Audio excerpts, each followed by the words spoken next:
Hello साहब, तिवारी जी के यहाँ से बोल रहा हूँ। अच्छा बताइए। सीए आपके, उन्होंने मेरे को बताया था कि मैं आपको थोड़ा सा फोन करके इन्फॉर्म कर दूंगा। साहब, टाइम है आपके पास? करी तो बात ही थी तिवारी जी से मेरी, वो बता रहे थे टीडीएस वगैरह के नहीं, बारे में। टीडीएस का तो हो गया, टीडीएस का हो गया। मैं आपको सिर्फ इन्फॉर्म, अभी आपकी बुक देख रहा था मैं, तो तिवारी जी बता रहे थे सीए, वो कह रहे थे कि मैं थोड़ा सा आपको बता दूं, जी जी बताइए। क्योंकि वो ऐसा है ना, टैक्स वैक्स का फिर काम फिर लटक गया था सर। नहीं नहीं बताइए एक मुझे। सेकंड।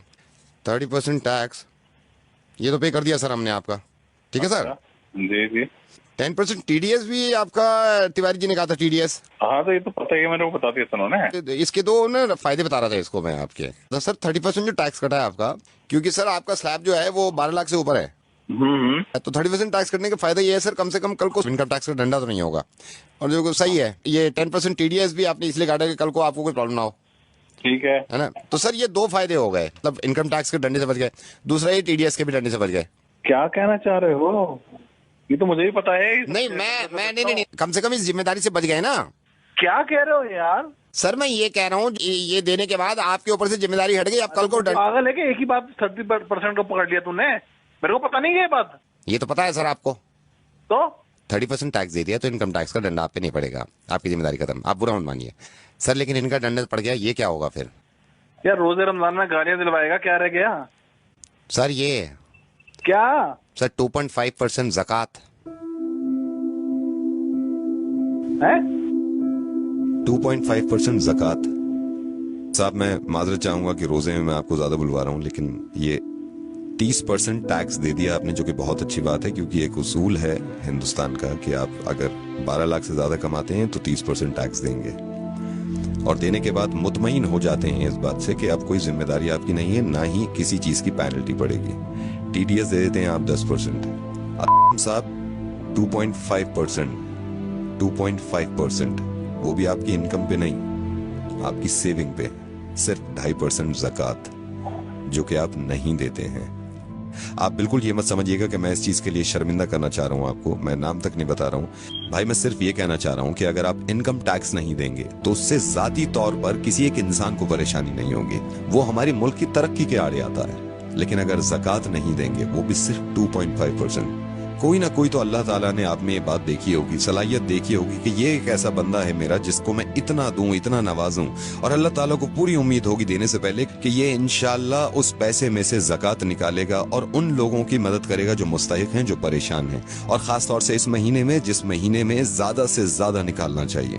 मैं माफी चाहूंगा सबसे पहले कि मैं इस तरह आपको फोन कर रहा हूँ, मैं रेडियो मिर्ची से नावेद बोल रहा हूँ असलम भाई, और इस बात की किना मत रखिएगा दिल में, वो आपसे मोहब्बत ही करते होंगे जिन्होंने ये बताया कि आप उन्हें प्लीज समझाइए कि वो ज़कात दिया करें, क्योंकि वो भी ये चाहते हैं कि आपकी आखिरत संभल जाए। फोन मत काटिएगा, मैं छोटी सी बात आपकी इस बच्चे की कराना चाहता हूँ। मैंने फोन पे इनको होल्ड पे रखा हुआ और ये बहुत देर से इंतजार कर रहा है। मैं रेहान, जरा फिर से बताना, तुम्हारी अम्मी ने आज रोजा रखा है? नहीं रखा। रेहान क्यों नहीं रखा रोजा उन्होंने? क्योंकि मेरी अम्मी बीमार है। तो तुम्हारे अब्बू क्यों नहीं इलाज कराते तुम्हारी अम्मी का, ताकि वो रोजे रख सकें? मेरे अब्बू के पास पैसे नहीं है। ये जो बच्चा है, इनकी वालदा को कैंसर है, इनकी वालदा रोजे यूं नहीं रख सकती क्योंकि ये बीमार हैं।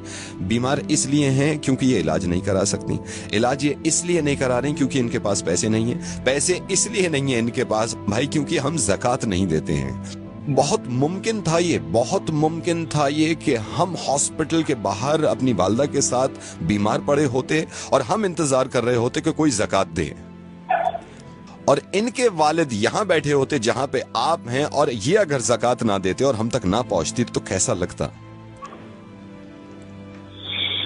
आपके माशाल्लाह 2 मासूम बहुत प्यारे बच्चे हैं, और मैं ये दुआ करूंगा कि इंशाल्लाह बहुत लंबी उम्र हो उनकी और बहुत तरक्की करें वो। टैक्स नहीं देते हम तो कितना घबरा जाते हैं कि नोटिस आ जाएगा इनकम टैक्स की तरफ से। ज़कात नहीं देते हम तो जिसकी माफी नहीं है और उस नोटिस का कोई बदल नहीं होगा। मैं ये नहीं कह रहा हूं कि आप किसको दें, आप जिसको सही समझे, जिसको लगे कि मुस्तहिक है, उसको ज़कात दीजिए। इंशाल्लाह ज़कात जरूर दूंगा, और इस बच्चे को अगर जरूरत हो किसी चीज की तो मुझे जरूर बताइए। इस बच्चे को अब जरूरत नहीं है, इस बच्चे तक पहुंच गया, लेकिन हमारे ही हिंदुस्तान में बहुत सारे बच्चे ऐसे हैं जो इंतजार कर रहे हैं हमारी ज़कात का।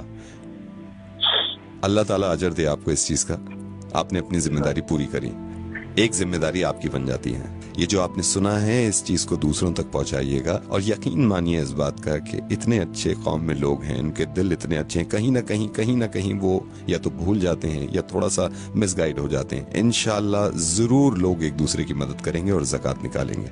मैं इंशाल्लाह फिर आपसे बात करूंगा। अल्लाह हाफिज।